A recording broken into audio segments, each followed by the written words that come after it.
All right, it is 6 o'clock, and this is the time and place for the regular meeting of the Kuna City Council. Nathan, would you take the roll, please? Councilmember McPherson. Here. Councilmember Biggs. Here. Councilmember Laraway. Here. Council President Bruce. Here. Mayor Steer. Here. And if you'll join me for the Pledge of Allegiance.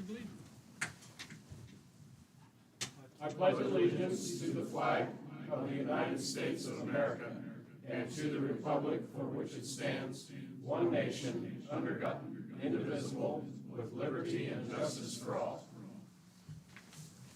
Thank you. First item is the consent agenda. Questions, comments, anything you want pulled for discussion? Or a motion to approve, any of those things. I did reach out on the resolution for planning and zoning and the ad hoc committee just to let council know if they had any questions. They were all good, so. Okay, I make a motion that we approve the consent agenda as published. Second. motion's made and seconded. Is there any further discussion? Nathan, would you poll the council? Councilmember McPherson. Yes. Councilmember Biggs. Yes. Councilmember Laraway. Yes. Council President Bruce. Yes. And that motion carries. Next, we have public comment. We have one person signed up. Is there anybody else that wishes to address the council that didn't get a chance to sign in? Okay, Beverly Wolf.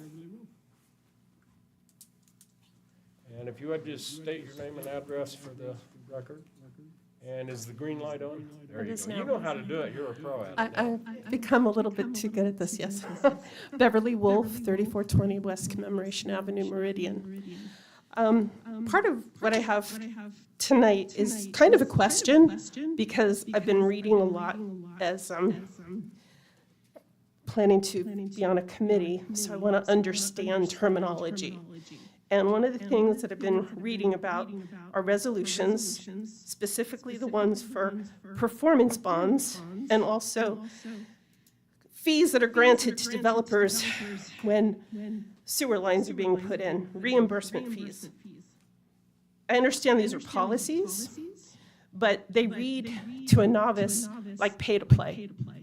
You know, the concept of exchanging money for services or privilege. And you can't answer it tonight, but maybe there's someone I can meet with and talk to about it to understand it. Because for developers to get money back on sewer lines that they're putting in for their developments, even if it's a larger line than what they're needing, seems like it's just helping the future of the city. And what they're getting out of it and what they get to walk away with is a lot of money. They don't stay here for the taxes and all the other things that we have to live with. So it's odd to me that they get paid back hundreds of thousands of dollars with interest. And I'd like to understand that a little better. I also like to understand how that balances against the tax increases. The city has grown so fast that just in the last year, my HOA, my auto insurance, my homeowners insurance, everything's going up at a crazy rate. And I think my time's up, so thank you. Okay, well, I can give you a real quick answer to That's those. fine. And if you want something deeper, then we can get you in. So That'd be great. Okay. your first one, what was the first one? Performance bonds. Performance bonds. So we allow so that people can get moved into their houses quicker and these subdivisions can kind of get done.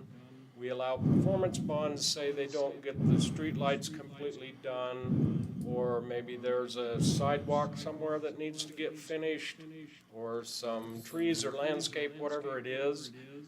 They put money up to guarantee that those things are going to get done, and then when they do those things, they get that money back. Okay. So that's the performance bond.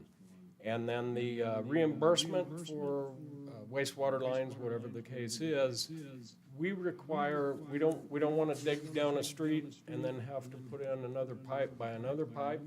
So we require that they oversize the pipes to provide service to future subdivisions Right. on down the street.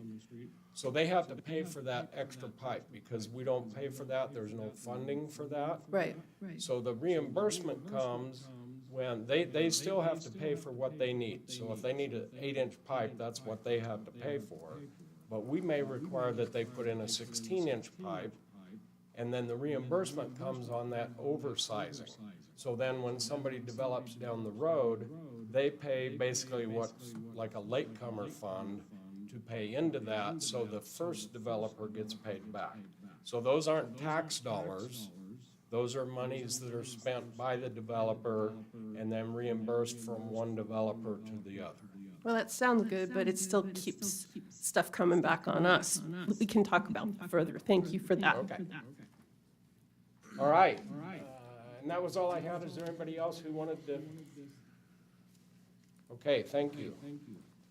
The next thing we have is external reports. We'll get a report from Ada County Sheriff. Sheriff Matt Clifford is here, if he would like to take the podium.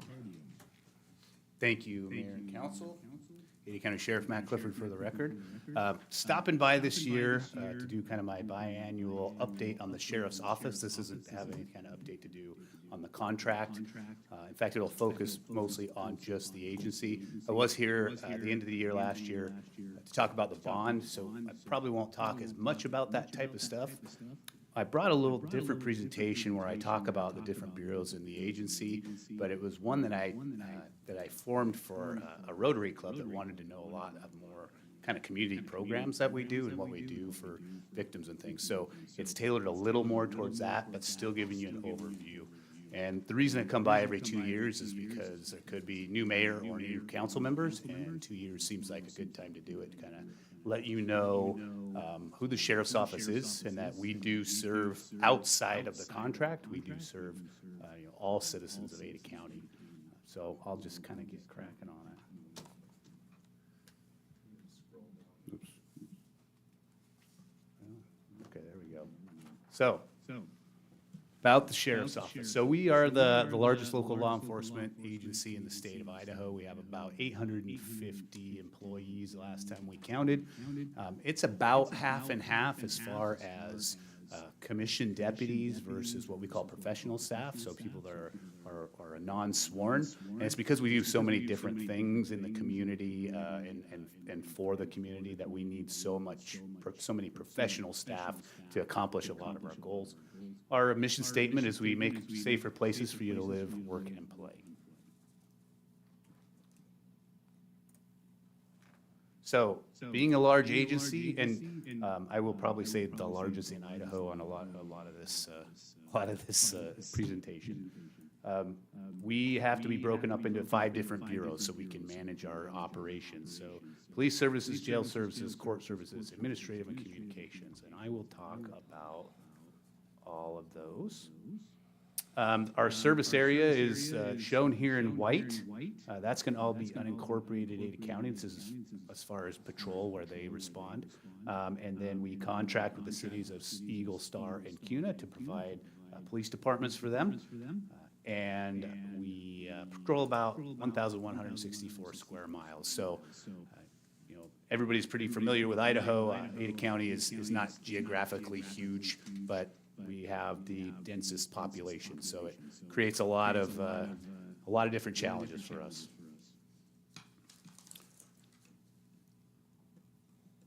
So, our police services, we'll start with that. That's what you see out your windows and on the TV and things like that most of the time, because we're visible out in the public. We have one of the largest canine units in the state. We also have an active SWAT team that we call the Ada Metro SWAT team. It has members from Meridian PD and Garden City PD and the Ada County Sheriff's Office on it. And then, of course, we have all kinds of detectives that work. Our action team is a street crimes team. I call them the Swiss Army knife. They do all kinds of things that basically, hey, we have this thing that needs handled. We need you to go do that because patrol doesn't have the time because they're answering calls for service. They also act quite a bit as a fugitive recovery team. So they're out looking for usually some of our most high-profile and violent fugitives in in our community. We have a large crime lab. It's not as big as ISPs, but it's one of the biggest in the state. And we are looking to expand that so that we can do in-house things that most agencies in the state have to send to the Idaho State Police. We do them in-house. They're so much faster. We don't have to wait in line, and everything is streamlined. We do all of our drug testing in-house. My next aspiration is to do DNA testing in-house. So instead of waiting, 6 months to a year for something to come back, we can get it within a week. But Are that is, canines trying to herd sheep? no, we do not. So there are canines herding those sheep, but they do not belong to us. Yeah. Good question.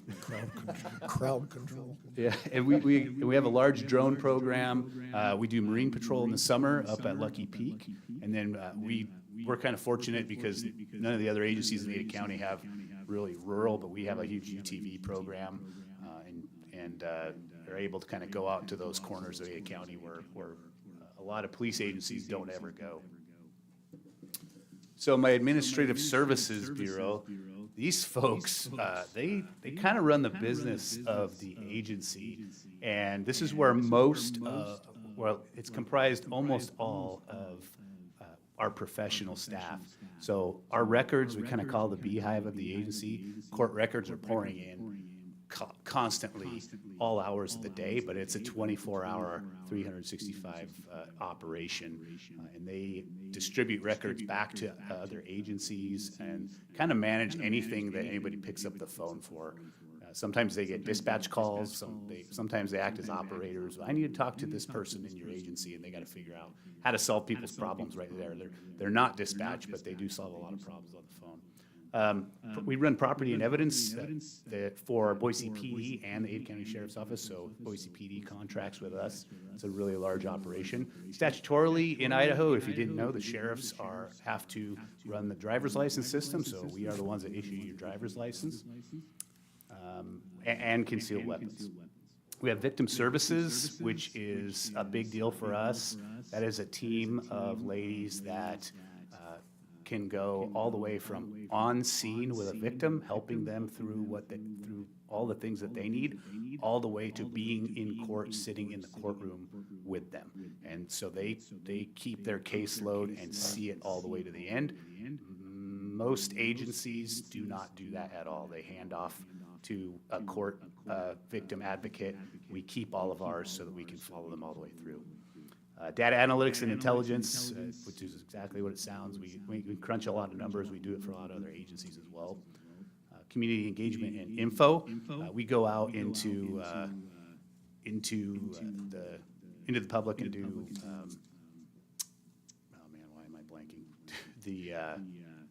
Every August.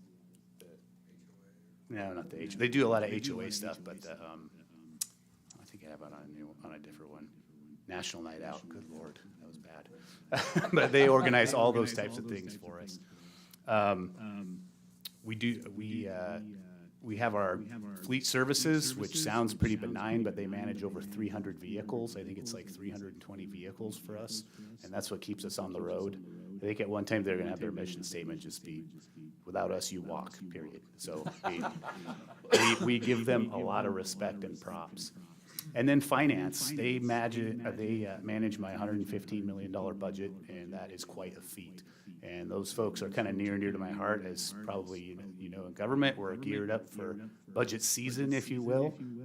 And they seem to love that, which is why I have them, because they love that. And I'm personally liable for the budget of the sheriff's office. So if I overspend by $100,000, the commissioners come knocking, and Matt Clifford owes $100,000 to the county of Ada. So I'm very kind to those finance folks. They do a great job. Some of the community engagement things that we do all year long, safety fairs. Sorry. Thank you. Safety fairs, that's kind of a constant thing we do. National Night Out comes once a year, but we're active in the city of Kuna as well for that. Canine demonstrations is something that we also do all year long. That is one of the greatest ways that kids love to interact with us is through our canine unit. Contract city events, we do a lot of social media that has crime prevention on it. As you know, that's the easiest way for us to get to a mass of people, so that's the way we do it. We have outreach with diverse populations. There's a really great example that we did this for the second year in a row. We did navigating the Ada County criminal justice system, and it really was geared towards people where the English is a second language. So we brought them into the Jump Center, and we partnered with, we organized the whole thing, but it was partnered with, you know, the prosecutor's office, probation, parole, we had our dispatch, Boise Police, and walked them through the criminal justice system from the time a call comes in until the time you go to court, so that they kind of had an understanding of, oh, this is what this means, this is maybe who I should call if I have this issue in the criminal justice program, because it's not always clear to everybody. I don't know how many of you have seen this license plate around. I mean, we have quite a few of them floating around. A lot of people don't even realize what this license plate does. This is for the Ada County Sheriff's Youth Foundation, and like it says, it provides financial support for at-risk youth. So when you register with this license plate, it's $25 from the initial registration and $15 from your renewal goes into the Ada County Sheriff's Youth Foundation. We then take that and redistribute it to other organizations that support at-risk youth, like the Big Brothers and Big Sisters of Southern Idaho, Boys and Girls Club, the Y, and all those things listed there. And we're able to help them provide some scholarship opportunity and help, like Boys and Girls Club, provide events and things like that. So a lot of people, they see these plates, but they don't realize that maybe you got it because you like the way it looks, but actually it funds the youth here in Ada County.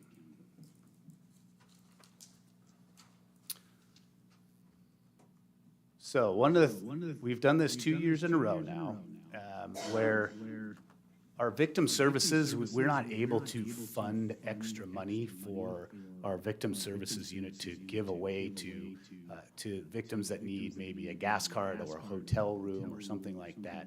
So I went in, this was 2 years ago, I walked into this conference room and they were having a bake sale. And I said, what's the bake sale for? And they said, well, it's for our victim fund.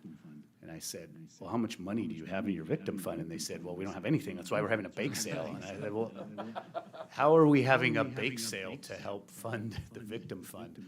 So we did No Shave November for the very first time, and we raised $10,000, and we put half of that towards the benevolent fund for the Ada County Employee Association. This year we raised $11,600 for just letting people grow beards, and then we let the professional staff, because they can already grow beards, they could pay and wear jeans 1 day a week. And so we raised $11,600 for jeans and beards, which I had never thought in my life. It was great, though. People love it, and it helps that victim fund. I mean, when they need, people come to us, and sometimes they have nothing. You know, sometimes they have a situation at home where they can't go back, they can't go get their clothes, they don't have a place to stay. And this way, the victim services can at least get them a place to stay, get them some basic necessities until we can do you know, something a little bit better. There is a lot of whining that occurs at the end of that when they have to shave, though. Mayor, you do not have to tell me that. I receive emails. There's one right there. Yeah, I know. His wife got on me about it. Yeah, we like keep it with a beard, chief.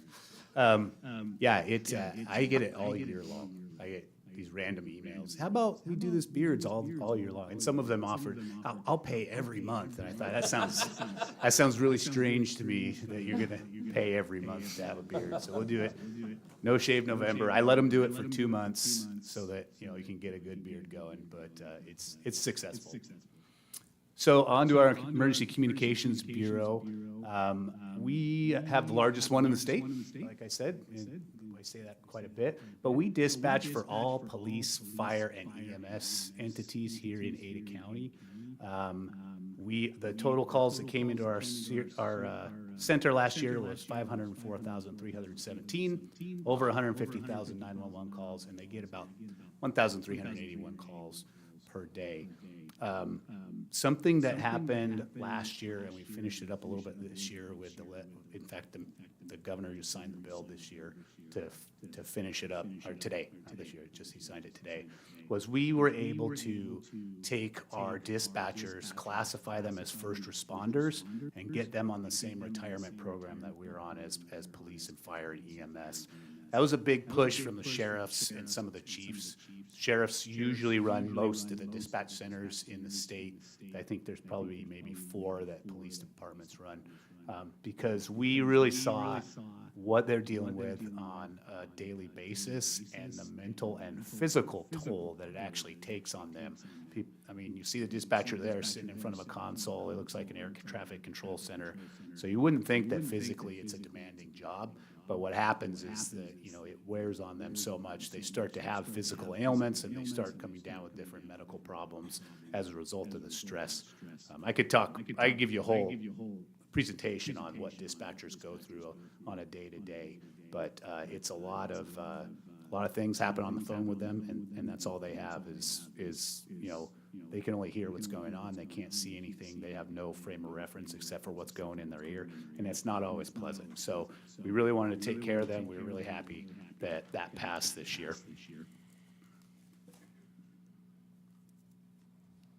So when I was here last year for the bond stuff, you heard me talk about court services quite a bit, but I'll go over some other things that we have in our court services.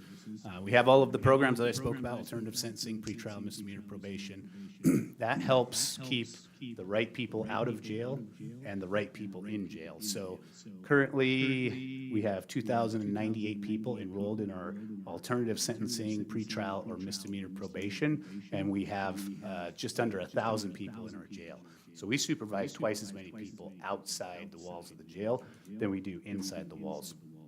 That helps keep our jail bed count down and makes room for those people that can't be in those programs because they just don't meet the requirement. So that's something that we work really hard. They do a really, really great job. We also, it looks like we had, through our alternative sentencing and all those other programs, we saved the jail. We count what we call jail days. So we saved the jail about 34,676 days. So those are all, excuse me, if you counted up the number of days each individual would be in the jail, that's how many it would be. And when you put it into dollars, it's millions and millions of dollars. We have a community transition center that we run. It has 108 bed capacity. And the transition center is so we can get people, the right people, out of jail, put them in our transition center, and help them get a job, help them get their GED, and they can take classes there as well. So you, of course, has to qualify for that. But it allows us to help people not sit in jail, lose their jobs, lose their house, and then they could become this revolving door of, I was outside, now I'm inside, outside, I'm inside. We really try to help them get out and stay out. In our Court Services Bureau, we have our training unit, just kind of got put in that bureau, but we do all of our own training in-house, so we run our own academy. Caldwell Police have put someone in our academy for the last 2 or 3. They couldn't get into post, and they liked our product, so we allowed them to put their police officers in our academy as well. All of our dispatchers are run through our academy, our patrol officers, and our detention deputies. So we're able to stay with the post requirements, but tailor it to our standard, if you will. Also, the transports unit is in this bureau, and we did about 1,254 extraditions in 2023. Quite a few out-of-state extraditions, which is a big price tag, but it is the sheriff's responsibility statutorily to bring people in front of the court when they are summoned. So if you have a $500,000 warrant and you end up in a jail in Alabama, we have to go to Alabama, pick you up, and bring you here to put you in front of the magistrate. We also have our civil section. Statutorily, we have to do certain civil duties within the community. We handle evictions, and we serve court documents. They served about 8,200 in-person court documents last year, so they stay pretty busy. We also can serve documents in the mail. I think this is our last one. Jail services. Again, I talked about this with the jail bond. It's like a small town, basically. It's bigger than the town I came from, actually, in North Idaho. But we have an assortment of things that happen in there. If you think about it, I mean, you have to have mail, food, laundry, a kitchen, all of that. We have a large health services unit. We employ about 30 different kinds of nursing staff. So we have 24/7 nursing staff online so that we can get inmates the care that they need. We have a sewing program that the female inmates do, and they are able to make all of our uniforms and repair all of them. When I say uniforms, I mean the inmate uniforms. So that saves us a ton of money where we don't have to buy those from an outside company. They also make quilts in the sewing room and are part of what's called the Linus Project, where they can take those quilts and they donate them to needy children. The laundry is also run by the women. We tried to have the men do it, and it didn't work out. They just can't figure it out. So the women came in and saved the day. It's very neat and tidy. They do a great job. All of the male inmates run the kitchen. They serve all the food, cook all the meals. They start running the kitchen about 2 in the morning, and then they quit about 7 o'clock at night. And then we have a special response team. So that little fella on the right there, he's suiting up for, it's basically kind of like indoor SWAT, if you will. So they respond to dangerous situations in the jail, someone that needs to be taken from a cell, or someone that's hurting themselves. So we have a special jail SWAT team that's trained up and ready to go. One of the things that we had just started in October was this Serve Safe certification in our kitchen program. 15 graduates have gone through it, so when they get out of jail, they can immediately start working in food service and don't have to go through this certification. Gets them a little bit of a leg up on a resume to say, oh, no, I already have the certification. You can hire me tomorrow, and I'm ready to work in the kitchen.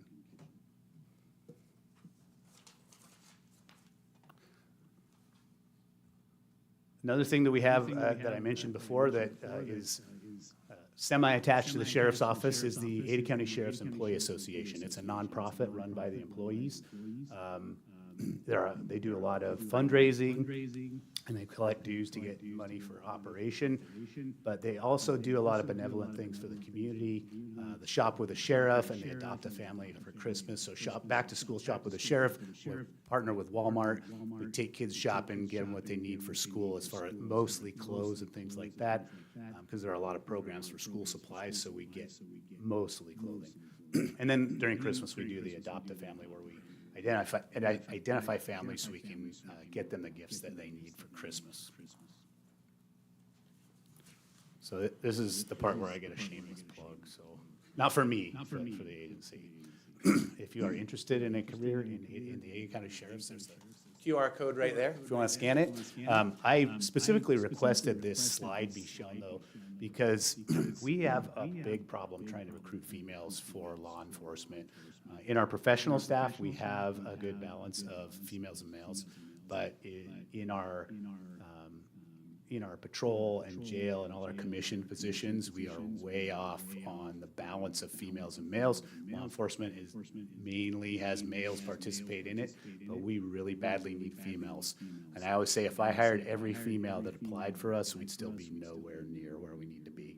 So they're out there. There are some fantastic women on this screen. There's a detention sergeant, patrol deputy, one of our analysts, a nurse, property tech, and another patrol deputy. There are women out there that can do this job, and I think they just don't know it. So again, that's my little shameless plug to try and recruit. Recruiting women is high on my list, so that we can, get to where we need to be and have a lot more women out serving in the capacity that we do. And that is all I have. I would stand for any questions. Thank you, Sheriff, very much. Question? I don't, thank you. I'd like to ask about what's next with the bond, since it failed. Great question. Mayor and Council, the bond is still being discussed at the county commissioner level. The last meeting we had, we talked about a phasing. If you remember, the bond amount was, the commissioners have $20 million in hand, and we needed $49 million more. Well, since the bond didn't pass, and we're not going to run it this year, and that's that's a decision made by commissioners, and I understand why. So they think it's probably a good idea maybe to at least get started with the 20 million and see what we can get for next year. I looked at the plans, I sat down with county operations. We came up with a really good plan to get that $20 million worth of work done and still be able to function, so it's at least ready for the next phase. Phasing is difficult, it costs more money, and it takes longer. So, as I said on the record with them, I really would rather have the bond, but that's just doesn't seem to be happening right now, but we have to do something. So, the commissioners will vote in the near future. We're just getting them some more information on what the initial phasing would look like. But basically, it would be our kitchen project, and then doing all what they call the civil work on our big pad that we, of land where we want to build all of the extension, getting all of that, electric and sewer and everything piped in and the pad put down so it's ready to start building on once we get done with the first phase. So that's where we're at, but they haven't voted to go forward yet. I think it's promising, but we'll see. Okay, well, Sheriff, I'd just like to say, since you've been sheriff, I just want to thank you for the things that you've done to make that department run smoother. I've really noticed a lot of the employees are much happier now than they used to be, and that says a lot, so I appreciate all you do for us.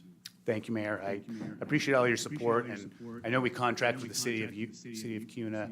I know some of you better than others, but I appreciate your support of the police department here. It's pretty amazing. The employees that work here for you are very happy. It's probably because the mayor, not the chief, but I don't know what. But they are. They're very happy and content to be here, and that's what's kind of nice about the contract and with the sheriff's office. You have a lot of variety. You can kind of pick the city you want to work in. So when you have deputies that work here in Kuna, they want to work here. So thank you very much for your support. All right, thank you. Thank you, Sheriff. Next, we have some folks here from our partners at JUB Engineers to give us a update on the Meridian Road Corridor Extension Study.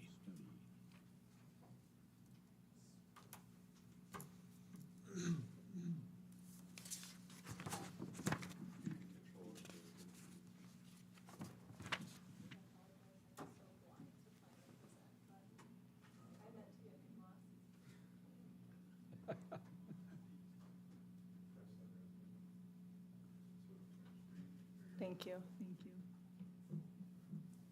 Where's the present button at? I can't see it. I'm so sorry. Oh, thank you. So sorry. Good evening, Mayor and council members.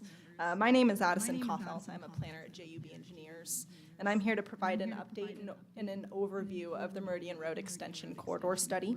I'm joined by my colleague in tech support, but the study's project manager and engineer, Matt Sipple. We've worked collaboratively with the city staff, namely the city's planning and zoning director, Doug Hansen, along with various agencies and stakeholders to bring this study to fruition.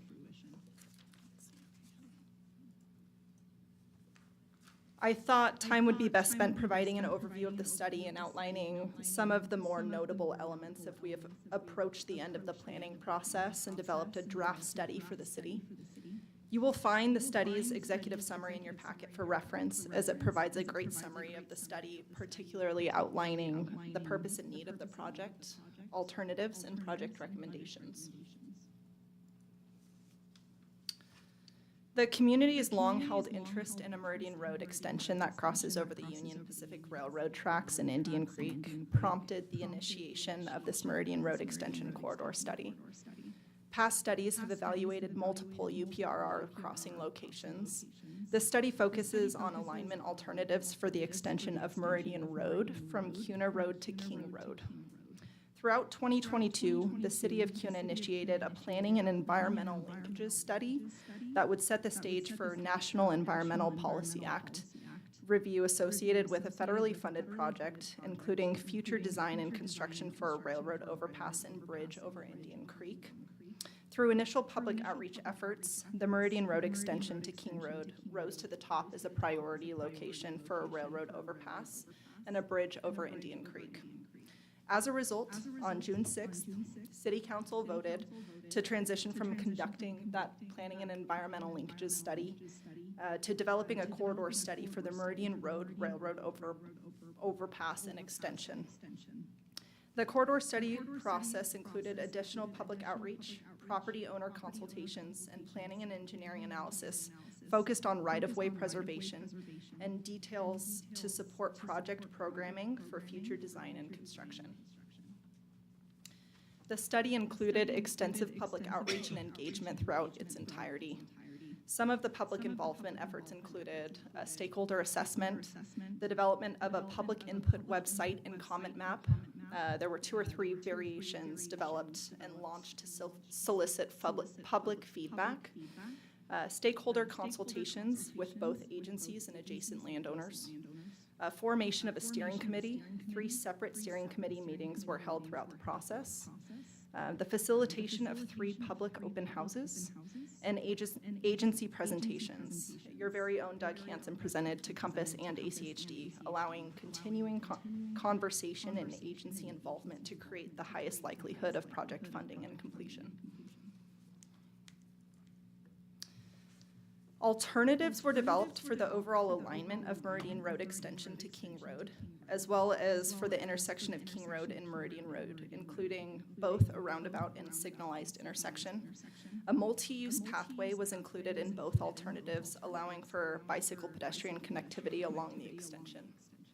While 2 alignment alternatives were considered, a no-build alternative was not considered, as it would not accomplish the city's ultimate goal in providing safe, uninterrupted access to South Kuna. The variation in alignment alternatives is in bridge span and skew, while the 2 different intersection alternatives were presented for consideration.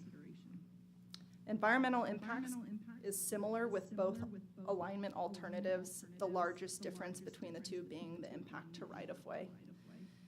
Cost is significant for both alternatives. Alternative 1 came in about $68 million, while alternative 2 came in approximately $60 million. And both of these estimates include engineering and right-of-way. While conceptual alternatives were considered, it should be noted that jurisdictional determination will ultimately impact final design. These were the 2 alignment alternatives that were developed. The largest difference between the 2 alignment alternatives is that alternative 1 provides the greatest driver expectancy and doesn't exhibit the curves or skew that alternative 2 does. Alternative 2 exhibits shorter bridge length and a greater skew. Additionally, alternative 2 requires more right-of-way. However, it is anticipated that alternative 2 would be less costly due to the shorter bridge lengths and the lack of retaining wall required for alternative 1. 2 concepts were considered for the intersection of Meridian Road and King Road, as the roundabout has the highest right-of-way impact, while the signalized intersection would have less overall impacts. So there's a signalized intersection as well as a roundabout. Both were considered. Initially, when we developed our initial conceptual plan of the extension, we had only shown the the roundabout. As I just said, that it had the greatest right-of-way impacts. So anything other than the roundabout would have less impacts overall. Again, the alternative in design is entirely dependent on the agency that takes jurisdiction over the roadway extension. Implementation and recommendations. It goes without saying that the first step in implementation is arriving at that jurisdictional determination, who will take ownership of that extension. A strategic funding plan was developed outlining all available funding mechanisms for the proposed project and will be placed into the appendices of the plan for reference, and it should be updated as the study and project evolves. Continued coordination with agencies and project partners is encouraged. And lastly, phasing could and is likely to occur. The project is extremely costly, ranging from that $60 to $68 million. The phasing would likely occur in 3 phases that signalized intersection at Cuna. The second phase being the roadway extension to King, and the intersection of King Road being in that third phase. The plan is very much concept level, as additional design elements will be considered during project design, both in preliminary and final design. So next steps, as I said, we do have a draft plan completed at this point for the city. Moving forward, the plan is to take the study before public hearing, both to Planning and Zoning Commission and City Council in the coming months. This will allow both bodies to not only recommend revisions prior to adoption, but to allow the public to have one final opportunity to provide public feedback on the study. With that, I want to thank you for your time, and I'm happy to stand for any questions that you might have. Okay, questions for Addison? I do not, thank you. Thank you. Thank you. It's been nice to see the coming together of ITD and ACHD on this project. I've been really impressed with that, so Thank you. that's a good thing. No, it's been great. Good things to come. Absolutely. Thank you. Thanks. Good, thank you.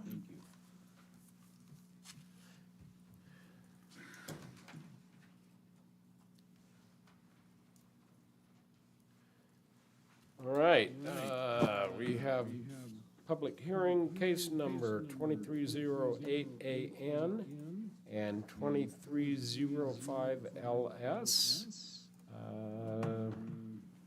Doug Hanson. Good evening, Mayor and Council. For the record, Doug Hanson, CUNA Planning and Zoning, 751 West 4th Street, CUNA. This evening, the applicant requests to annex approximately 4.89 acres at the terminus of East Rock Falls Lane into CUNA city limits with an R4 medium-density residential zone. The subject site has a contiguous touch to current city limits on the north and is considered a Category A annexation per Idaho Code 50222. The applicant also requests lot split approval in order to split the 4.89 acres into 3 parcels. The parcels will be approximately 1.01, 0.99, and 2.93 acres. Upon review, staff finds this request to be compliant with CUNA City Code, Title V, the Comprehensive Plan, and Idaho Code 50-222. With that, I will stand by for any questions you may have. Okay, questions for Doug? Not at this time. Okay. And do we have anyone else that needs to present in this case? The applicant is here this evening. Okay. All right, Sid Anderson, okay. Mayor Steer, council members, Sid Anderson, 2500 East Rock Falls Lane, CUNA, Idaho. I'm here on behalf of the owner. The owner wishes to annex his property and split the approximately 5 acres into 3 parcels, 2 1-acre parcels and a 3-acre parcel. He actually plans to continue to farm the 3-acre parcel along with his adjacent 23 acres that he owns there. This application would continue to preserve agriculture in the community. It also meets the comprehensive plan and increases the diversity of housing stock within the city limits as well as diversity of communities. With that, I'd be happy to answer any questions you may have. Okay, questions for Mr. Anderson? No, sir. All right, thank you. And this is a public hearing. I didn't have anyone sign up to testify in this matter. Is there somebody who wishes to that didn't get a chance? All right, seeing none.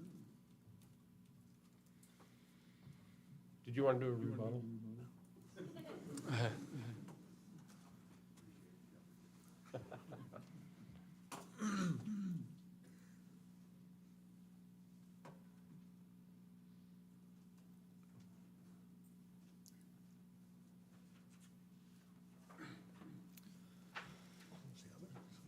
Yeah.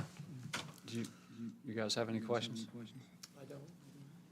Make a motion that we close evidence presentation and move to deliberation. Second. Motion's made and seconded. Any further discussion? those in favor, say aye. Aye. Any opposed? And that motion carries, and the question's rightfully before council.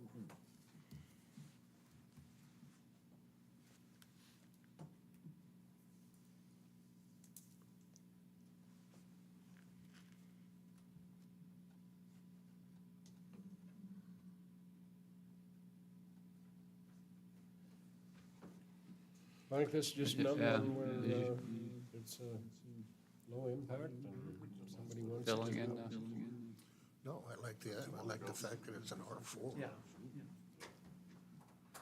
did you have any? I mean, it works. Yeah? I make a motion that we approve case number 23-08AN and 23-05LS. Second? Motion's made and seconded. Is there any further discussion? All those in favor, say aye. Aye. Is there anyone opposed? And that motion carries. And then staff requests, case numbers 2305ZC and 2306-S to be tabled until the April 2nd, 2024 meeting because of a noticing error in the newspaper. If someone could make that motion, if you're willing. I make a motion that we table case number 23-05ZC and 23-06S to a date certain of April 2nd. Second. Motion is made and seconded. Is there any further discussion? All those in favor, say aye. Aye. Any opposed? And that motion carries. Next, it is my honor to do a proclamation for the Idaho Military Caregivers. Whereas the series of wars and conflict in which our nation has been engaged over time since World War II has resulted in 5.5 million military and veteran caregivers who are parents, spouses, siblings, and friends caring for those wounded, ill, or injured who have served our nation, as documented by the 2014 RAND study commissioned by the Elizabeth Dole Foundation. And whereas the daily tasks of these military and veteran caregivers can include bathing, feeding, dressing, and caring for the injury of wounded warriors, administering medications, providing emotional support, caring for family in the home, and working outside the home to earn essential income. And whereas the nation provides multifaceted support to our wounded, ill, and injured veterans and service members through public, private, and philanthropic resources, but their caregivers receive little support or acknowledgement. And whereas most military and veteran caregivers consider the challenging work they do as simply carrying out their civic and patriotic duty without realizing they are in fact caregivers and do not identify themselves as such. Whereas an alarming number of military and veteran caregivers, according to research, are suffering numerous debilitating mental, physical, and emotional effects as a result of their caregiving duties. And whereas the City of Kuna desires to recognize and support those who are serving in these vital roles in our own community, now therefore, I, Joe Steer, Mayor of the City of Kuna, Idaho, do hereby proclaim 2024 as the Year of the Military Caregiver in Idaho, in collaboration with Idaho's DAR and Hidden Heroes. And again, it is my honor to do that. We have Judith Alexander with DAR here. Okay, thank you. And so I will give you this proclamation that I signed. Thank you, ladies, for being here.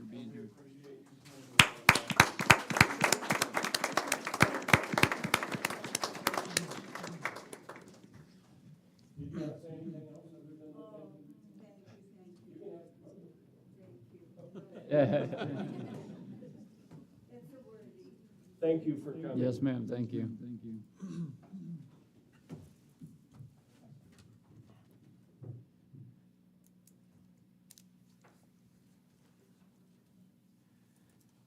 Consideration to approve ordinance 2024-04, amending Kuna City Code Title 1, Chapter 11, Section 1, designating official newspaper. Nathan Stanley.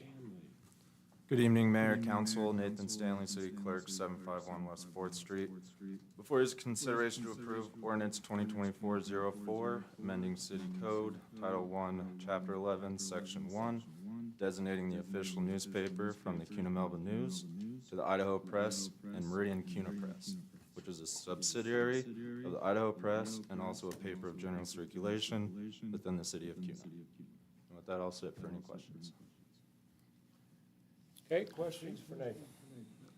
So basically, this has kind of created some issues and, the noticing error Yeah. and things like that. And we did officially have the Kuna Melba News as our paper, but now that no longer exists. It's the Meridian Kuna Press, I believe they call it. So it was necessary for us to make this change. This paper does run 7 days a week, so it is actually much better if they do miss a day, they can still hit the next day and won't cause us so many issues, so. And they went through all the processes of, what? 6 days a week. 6 days a week, okay. Make a Back mo- at you. And before you make a motion, we would need a motion for the readings. I didn't put the prompt on the agenda for Okay. it, but just a reminder.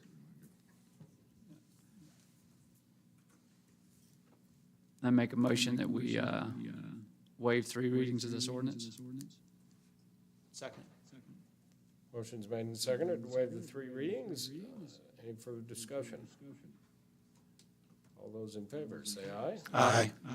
Any opposed? And that motion carries. I make a motion that we approve ordinance 2024-4 as published. Second. Motion's made and seconded to approve. Nathan, would you poll the council? Councilmember McPherson? Yes. Councilmember Biggs? Yes. Councilmember Laraway? Here. Council President Bruce? Yes. And that motion carries. And that takes us to case number 2304 LLA, lot line adjustment, Cottonwood Crossing. Doug Hanson. Mayor and council, for the record, Doug Hanson, Kuna Planning and Zoning, 751 West 4th Street. The applicant requests to lot line adjust 2 parcels, approximately 82.20 acres with A, agriculture and C2 area commercial zones at the northwest corner of 10 Mile and Columbia Roads. The applicant proposes to lot line adjust the 2 parcels to conform to the annexation and development agreement approved by City Council on February 20th, 2024. The A agricultural zone parcel will total approximately 53.02 acres, and the C2 area commercial zone parcel will total approximately 27.52 acres as shown on the approved development agreement concept plan. Staff has reviewed the proposed lot line adjustment request for compliance with Kuna City Code, and should the council approve the application, staff recommends the applicant be subject to the proposed recommended conditions as outlined in staff's memo. With that, I will stand by for any questions. Questions for Doug? Please. Yes. Doug, on February 20th, when we did this, you're gonna have to correct me if I'm wrong, because it was a long time ago to me. The area that they requested as commercial was just 27 acres. That was in portion on the red. And I don't have a page 241. So where are the lot line adjustment now? Because there's really not a map to clarify where it is. For the record, Doug Hanson, CUNA Planning and Zoning. The concept plan that you see, the red, is what they are proposing to do the lot line adjustment for, to conform with the zoning that was approved. If you look at the lower right corner of that concept plan, you'll see Lot 23, Block 1. That's the existing lot that is being lot line adjusted to create the delineation between the ag zone and the commercial zones. So they're just asking for that one small. Yep, they just want to adjust the lot line so that when we run the annexation resolution for the zones, we have two parcels with separate zones, not two zones on one parcel. Wasn't that whole area C2 anyway? No, the C2 zoning was approved with the annexation on February 20th. So wouldn't that have included that little lot line adjustment? So the lot line adjustment, they wanted to precede the actual approval of annexation. They didn't want to run the actual adjustment for the parcels until there was an official decision issued on the annexation. Okay. Yep. Okay, thank you. Okay, further questions? You understand what he's saying? I'm good. Okay. Good. Matt? Good. I make a motion that we approve case number 23-04 LLA. Second. Motion's made and seconded for approval. Is there any further discussion? All those in favor, say aye. Aye. Is there anyone opposed? And that motion carries.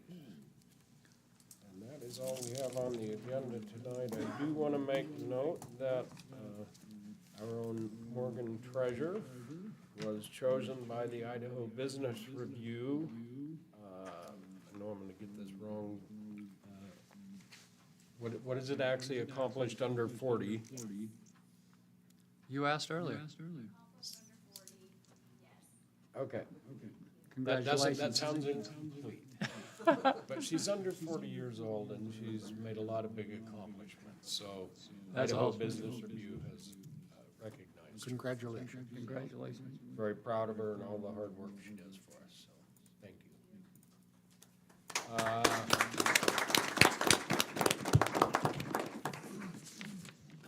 And did anybody else have anything you wanted to announce? Okay. All right, well then with that, meeting is adjourned. Thank you very much. Thank you.